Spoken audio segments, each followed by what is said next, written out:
Before diving into this story, let's see. Where are you watching this video from? Drop your country in the comments. She thought nobody would notice. A poor black maid, exhausted from cleaning floors all day, sneaking into the quiet corners of a mansion just to study in the dark. No lamp, no comfort, just the dim glow of her phone. But when the billionaire who owned the house discovered her, what followed was beyond imagination. Was this the end of her dream? Or the beginning of something the world would never forget? Her name was Amina, a young African woman who worked tirelessly as a maid in a mansion that never truly felt like a home. To her employers, she was invisible, just another uniformed servant blending into the background. But when the long nights arrived, Amina became someone else, a dreamer, a student, a fighter. Every night after work, she would hide in the unused library, flipping through borrowed books, memorizing pages by phone light. Her dream wasn't riches, it was education. To her, knowledge was freedom. But the mansion wasn't empty. Cameras lined the hallways and footsteps echoed louder at night. One evening, as her eyes strained to read through the shadows, the heavy door creaked open. The billionaire himself stood there, silent at first, watching. What was a maid doing, crouched over books in the dark? The silence was crushing. Amina froze, her hands trembling as she tried to shut the book.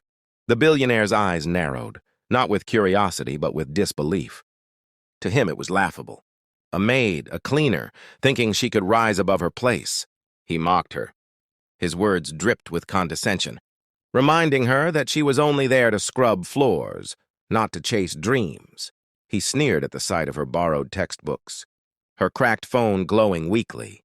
To him, her effort was pathetic, a joke. But for Amina, every insult was a knife. Yet she didn't cry. She kept her head down, hiding the storm that brewed within. The following nights grew harsher. Whispers spread among the staff, fueled by the billionaire's ridicule. They laughed at the maid who dared to believe she could be more. And yet, every night, she returned to the library. Each page was a rebellion, each word a promise that she wouldn't break. Still, the cameras kept recording. The billionaire kept watching. The pressure mounted until the night he confronted her again, this time with an audience. In the center of the grand hall, he demanded to know why a maid would waste time studying. The staff chuckled in the shadows. Amina stood there, heart pounding, books in hand. The billionaire raised his voice, tearing through her dignity like paper. He told her education was not for people like her, that no amount of studying would ever change her place. The laughter of the staff echoed like daggers in her chest.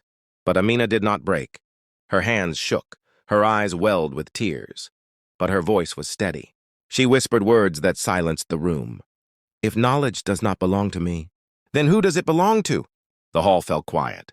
Even the billionaire froze at her defiance. For the first time, the invisible maid was seen, not as a servant, but as a human being with courage stronger than gold. What happened next shocked everyone. Instead of punishing her, the billionaire made a decision nobody expected. He gave her the resources to study properly, light, books, even tuition support. Why? Perhaps guilt, perhaps shame. Or perhaps he realized that mocking her would stain his reputation forever. But for Amina, the gift wasn't charity, it was proof. Proof that standing tall, even when humiliated, could bend the walls of oppression.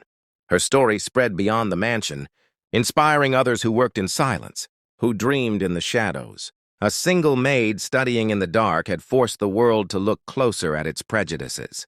And the question remains, how many more Aminas are out there, unseen, unheard, waiting for their chance to step into the light? If this story moved you, don't forget to like, share, and subscribe. And let me know in the comments. Do you believe education is the strongest weapon against inequality?